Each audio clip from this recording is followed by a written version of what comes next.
এই দেখো ফ্রেন্ডস, এবার কিন্তু আমাদের গাড়ি থেকে নামার পালা। সেই দিনেরই কিন্তু পরের ব্লগটা। যখন গাড়ি থেকে নামছিলাম তখন কিন্তু বেশ হাসি পাচ্ছিল আমাদের সকলের। কেন বলো তো? কারণ বোন ভিডিও করতে ব্যস্ত, এদিকে আমিও ভিডিও করতে ব্যস্ত। তো বোনকে ভিডিও করে দিচ্ছিল কে, তোমাদেরকে দেখাচ্ছি চলো। আর ওইদিকে তোমাদেরকে তো বলেছিলাম যে দাদা আমাদেরকে কি খেতে দেবে না। তো আগের ব্লগটা দেখলে নিশ্চয়ই বুঝতে পারবে। তো ঝটপট গিয়ে আগের ব্লগটা দেখে নাও। বা ভিডিও ভিডিও শ্যুট করছে সোমা।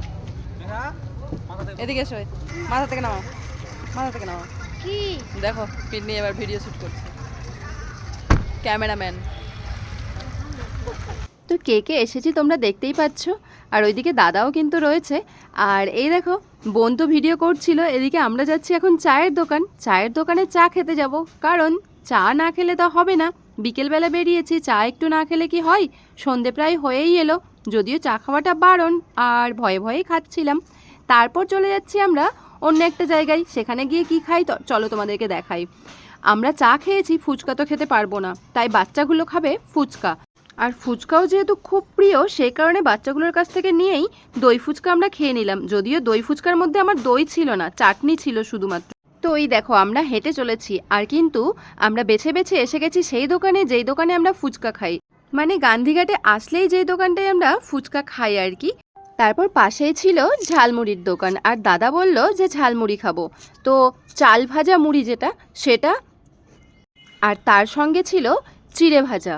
তো চিড়ে ভাজা মাখিয়ে দিল আর চাল ভাজা মাখিয়ে দিল। দাদা আর পিস্তুত ভাই যে ছিল, তারা দুজন মিলে খাচ্ছিল। দাদার কাছ থেকে আমি একটু ট্রাই করতে গিয়ে আমারও খুব ইচ্ছে হলো যে আমি একটু খাই, তাই আমার জন্য একটা নেওয়া হলো চিড়ে ভাজা মাখানো।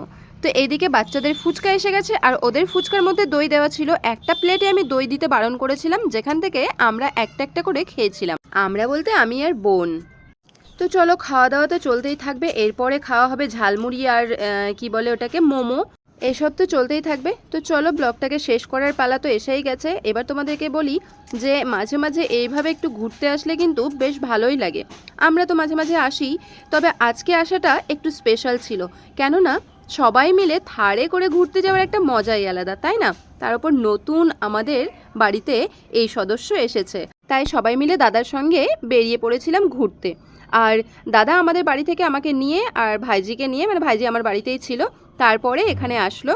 তো তারপর আমাদেরকে আবার বাড়িতে ছেড়ে দিয়ে দাদা বেরিয়ে পড়বে। তো বেশ কয়েকদিন আগে এটা শ্যুট করেছিলাম, তোমাদেরকে এর আগের ব্লগে তো বলেইছি, সেটা তো তোমরা দেখতেই পাবে। তো চলো, ভালো লাগলে লাইক কমেন্ট শেয়ার করে দিও। টাটা।